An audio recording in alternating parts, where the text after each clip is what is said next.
To do unsigned binary arithmetic, we do just like base 10, except we're using base 2. So base 2 addition is just like base 10, but we have to keep in mind that we're dealing with base 2 now. So all we have is zeros and ones.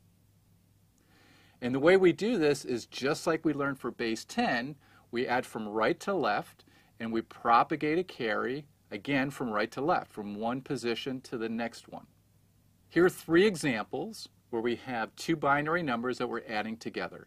And what I've shown in parentheses is the equivalent decimal value. Now you should be able to verify for yourself that these decimal values are the equivalent decimal values for these binary representations.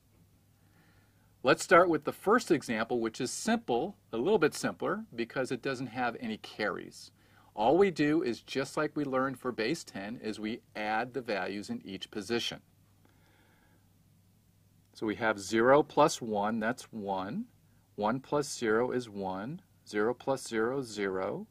Then 1, and then 1. Now this is the equivalent to the decimal value, 27. And you should be able to verify that for yourself. Let's take an example where we have a carry. So here I'm adding 18 plus 11. In the first position, I had 0 plus 1, that's 1. Now in the next position, I'm adding 1 plus 1, which is 2. And in binary, that's 1, 0.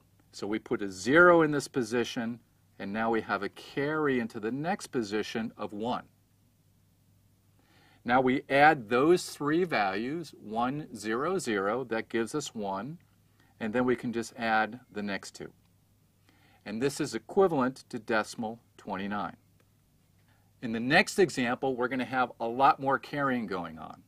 Let's start with the right position. As always, we add 1 plus 1. Again, 1 plus 1 is 2.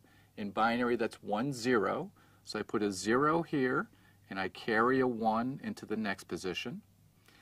Now here I have 1 plus 1 plus 1, which is 3, and in binary that's 1, 1. So in this position I have a 1, and I have a carry out of 1 into the next position. Now I have 1 plus 1 plus 0, so I have a 0 with a carry in of 1 to the next position. Again, the same 1 plus 1 plus 0, 0 with a carry in of 1 to the next position. And finally, I have 1 plus 0 plus 0, which is a 1. And this is equivalent to decimal 18.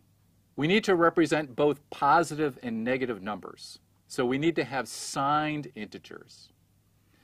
Now with 8-bit, with n bits, I should say, we have 2 to the n distinct values. Now that gives us the ability to assign about half of these to positive integers and about half to negative, keeping in mind that we have to reserve 1 for 0. So for instance, if n equals 3, then we have 8 total values. So we can assign about half of those, 1 through 3, to positive, and about half of them, minus 3 to minus 1 to negative. That gives us 6 of our 8. That leaves us 2 values, 1 for 0, and then we have 1 extra. And then what we do with that 1 extra defines what kind of signed integer notation that we're using. With positive integers, this is just like the unsigned values with a 0 in the most significant bit. So every positive integer is going to have a 0 in the leftmost bit. So for instance, 00101, this is equivalent to decimal 5, just like for unsigned integers. The question is, how do we handle negative integers?